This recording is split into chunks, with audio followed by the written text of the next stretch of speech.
नमस्कार। आज हम स्टार्ट करेंगे BSc part first paper second और उसमें हम देखेंगे स्टीरियो आइसोमेरिज्म में कन्फर्मेशनल आइसोमेरिज्म। जैसा कि हमने पहले देखा था कि आइसोमेरिज्म कितने प्रकार के होते हैं। हमने ये देखा था कि ये मुख्यतः दो प्रकार के होते हैं, structure isomerism and stereo isomerism. हमने स्ट्रक्चर आइसोमेरिज्म को शॉर्ट में देखा था। उसके बाद हमने देखा था कि स्टीरियो आइसोमर्स जो होते हैं ये दो तरह के होते हैं। एक तो होते हैं कॉन्फिगरेशनल आइसोमेरिज्म और दूसरा होता है कन्फर्मेशनल आइसोमेरिज्म।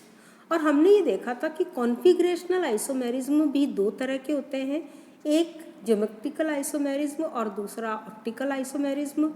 और अब हम देखेंगे कन्फर्मेशनल आइसोमेरिज्म या जिसे हम संरूपीय समवायता कहते हैं।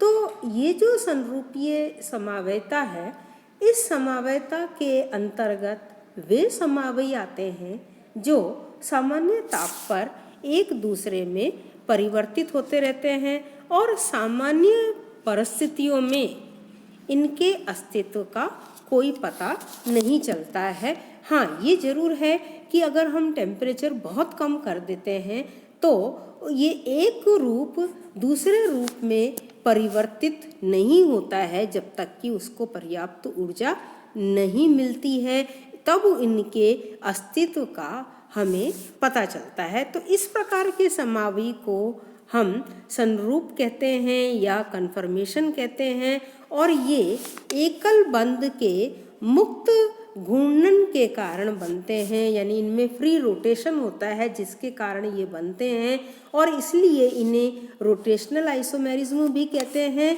और इसके इस फिनोमिना को हम रोटेशनल आइसोमेरिज्म कहते हैं।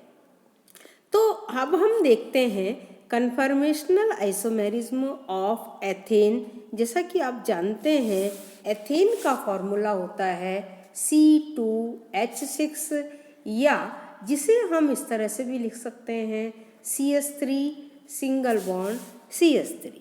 तो ये जो मैंने फॉर्मूला लिखा है, इस एथेन में हम क्या देख रहे हैं, दो कार्बन परमाणु हैं जो कि एक दूसरे से सिग्मा बॉन्ड से जुड़े हुए हैं और हर एक कार्बन परमाणु पर 3-3 हाइड्रोजन परमाणु जुड़े हुए हैं।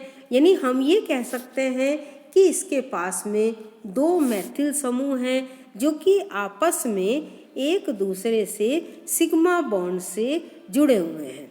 तो यहाँ पर एक इस अणु के ये CC अक्ष हुआ, उसमें से एक मैथिल समूह को हम स्थिर रख के हम दूसरे समूह को घुमाना प्रारंभ करते हैं तो हमें इसके कई तरह के संरूपण देखने को मिलते हैं। और उन कई तरह के संरूपण में दो संरूपण मुख्य है। एक है इसका ग्रसित फॉर्म या जिसे हम इंग्लिश में इक्लिप्स्ड कन्फर्मेशन कहते हैं और दूसरा है अंतरित फॉर्म या जिसे हम स्टैगर्ड फॉर्म कहते हैं। तो यहाँ पर ये जो ग्रसित है इसकी ऊर्जा अधिकतम होती है, मैक्सिमम एनर्जी होती है, और इस स्टैगर्ड फॉर्म की ऊर्जा न्यूनतम होती है या हम यूँ कहें कम ऊर्जा होती है। तो ग्रसित संरूपण में एक कार्बन से जुड़े हाइड्रोजन परमाणु दूसरे कार्बन से जुड़े हाइड्रोजन परमाणु के आमने सामने इस प्रकार से व्यवस्थित होते हैं कि एक दूसरे को ये ढक लेते हैं, यानी ये ग्रसित कर देते हैं, जैसा कि यहाँ पर आप देख रहे हैं। और ऐसी स्थिति में कार्बन हाइड्रोजन के बॉन्ड इलेक्ट्रॉनों में परस्पर अति निकट होने के कारण इनमें प्रतिकर्षण होता है और इसी कारण से इनकी ऊर्जा अधिकतम हो जाती है। इसके विपरीत ये वाला जो फॉर्म है अंतरित संरूपण, इसमें दोनों कार्बन परमाणुओं से जुड़े हुए हाइड्रोजन परमाणु जो है वो परस्पर अधिकतम दूरी पर होते हैं, जैसा कि आप यहाँ डायग्राम में देख रहे हैं, ये अधिकतम दूरी पर होते हैं, जिससे CH बंध इलेक्ट्रॉन प्रतिकर्षण न्यूनतम होता है। अतः इस न्यूनतम ऊर्जा वाली सबसे अधिक स्थायी व्यवस्था इस अंतरित रूप में देखने को मिलती है। तो यहाँ पर ये जो एनर्जी डायग्राम है, इसके संरूपण है, इसको हम यहाँ पर देख रहे हैं। ये संरूपण फॉर्म है, ये ग्रसित फॉर्म है और ये अंतरित फॉर्म है। और इसके जो एनर्जी डायग्राम है वो ये इस तरह से है। ये एंगल ऑफ रोटेशन है इसका, और ये इसकी एनर्जी है। और यहाँ पर एक रूप का दूसरे रूप में जो अंतर है वो 3 किलो कैलोरी पर मोल का अंतर है। सामान्य ताप पर ये एक दूसरे में परिवर्तित होते रहते हैं, जैसा कि हमने ये देखा था। लेकिन बहुत कम ताप करने पर एक रूप दूसरे रूप में परिवर्तित नहीं हो सकता है, तब हमें इनके अस्तित्व का पता चलता है। वैसे यहाँ पर ये देखा जाए तो ये वाला जो फॉर्म है यहाँ पर ये वाला है अंतरित, या जिसे हम स्टैगर्ड कहते हैं, और ये वाला जो है वो इक्लिप्स्ड फॉर्म है, या जिसे हम ग्रसित कहते हैं। ये ग्रसित है, ये अंतरित है, ये ग्रसित है, ये अंतरित है। तो हम यहाँ पर देख रहे हैं कि अंतरित फॉर्म की ऊर्जा न्यूनतम होती है, तो इसलिए ज़्यादातर हमें जो एथेन है वो अंतरित संरूपण में देखने को मिलता है। तो ये चीज़ हमें ख़ास तौर से ध्यान में रखनी है। और अब हम यहाँ पर देखते हैं ब्यूटेन में हम संरूपण देखते हैं। ब्यूटेन में यानी कन्फॉर्मेशनल एनालिसिस ऑफ ब्यूटेन का संरूपीय विश्लेषण हम देखते हैं। तो यहाँ पर एन ब्यूटेन की जो स्थिति है वो यहाँ पर एथेन से थोड़ी अलग है, क्योंकि इस एन ब्यूटेन में कार्बन के दोनों कार्बन परमाणुओं पर 2-2 हाइड्रोजन परमाणु और एक एथिल मेथिल परमाणु जुड़ा हुआ है। जैसे यहाँ पर देख रहे हैं ना, एक कार्बन ये कार्बन, ये दोनों कार्बन परमाणु से एक मेथिल समूह और 2-2 हाइड्रोजन परमाणु जुड़े हुए हैं। तो इस तरह से यहाँ पर इस ब्यूटेन के हमें 4 प्रकार के संरूपण देखने को मिलते हैं, और इनको हम एक एक करके देखेंगे। सबसे पहला है पूर्ण ग्रसित, या जिसे हम फुली एक्लिप्स्ड फॉर्म कहते हैं। इस रूप में दोनों कार्बन परमाणुओं के मेथिल समूह आमने सामने होते हैं, अतः इनमें प्रतिकर्षण अधिकतम होता है। इस कारण से इस रूप की उच्चतम ऊर्जा होती है और न्यूनतम स्थायित्व होता है, यानी मैक्सिमम एनर्जी और मिनिमम स्टेबिलिटी होती है। जैसा कि आप यहाँ पर इस डायग्राम में देख रहे हैं कि ये जो आगे वाला मेथिल समूह है, इसने पीछे वाले कार्बन के मेथिल समूह के बिल्कुल अपोजिट है। तो यानी यहाँ पर रिपल्शन मैक्सिमम होने की वजह से इनकी स्टेबिलिटी मिनिमम है, क्योंकि एनर्जी इनकी मैक्सिमम है। सेकंड फॉर्म है इसका गॉश फॉर्म, या जिसे गॉश रूप कहते हैं।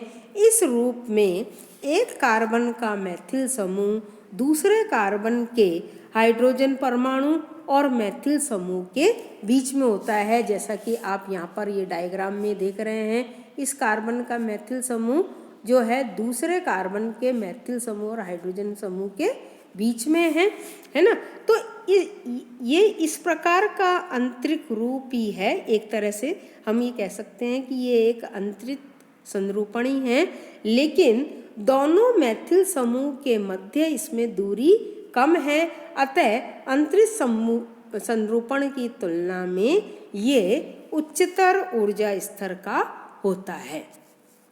तीसरा रूप जो है इसका वो है ग्रसित रूप, या जिसे हम इक्लिप्स्ड फॉर्म कहते हैं।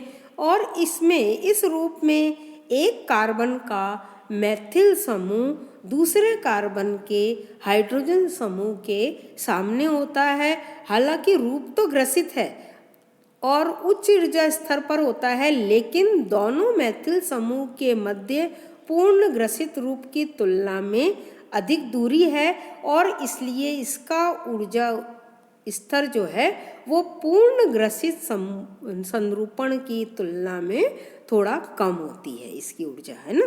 और फोर्थ रूप है और वो है अंतरित रूप या स्टैगर्ड फॉर्म। यह निम्नतम ऊर्जा स्तर वाला है और इसकी स्थायित्व सबसे अधिक होती है। इसमें दोनों मैथिल समूह एक दूसरे से अधिकतम दूरी पर है। यहाँ पर एक मैथिल समूह, ये दूसरे बिल्कुल अपोजिट है, अधिकतम दूरी पर स्थित है। और एक कार्बन का मैथिल समूह दूसरे कार्बन के दोनों हाइड्रोजन परमाणुओं के मध्य स्थित है। प्रतिकर्षण यहाँ पर न्यूनतम है और इसकी ऊर्जा न्यूनतम है और इसका स्थायित्व अधिकतम होता है। इस चीज़ का हमें विशेष तौर से ध्यान रखना है। ये इसका एनर्जी डायग्राम आप देख रहे हैं। इस एनर्जी डायग्राम में हमने चारों रूप को देखा है। देखिए, ये जो अंतरित रूप है ना, और ये इक्लिप्स्ड फॉर्म है, ये गॉस फॉर्म है, ये फुली इक्लिप्स्ड और ये गॉस फॉर्म है। ठीक है, इस चारों रूप में आप ये देखिए कि सबसे कम जो ऊर्जा है वो है इस अंतरित रूप की, और उससे ज़्यादा है गॉस फॉर्म की, और उससे ज़्यादा है इक्लिप्स्ड फॉर्म की, और सबसे ज़्यादा फुली इक्लिप्स्ड फॉर्म की ऊर्जा है। यहाँ जैसा कि हमने यहाँ इस एनर्जी डायग्राम में हम देख रहे हैं। ठीक है, इतना आप अपने को देख के आइए। कल हम इसके आगे का देखेंगे। Thank you very much.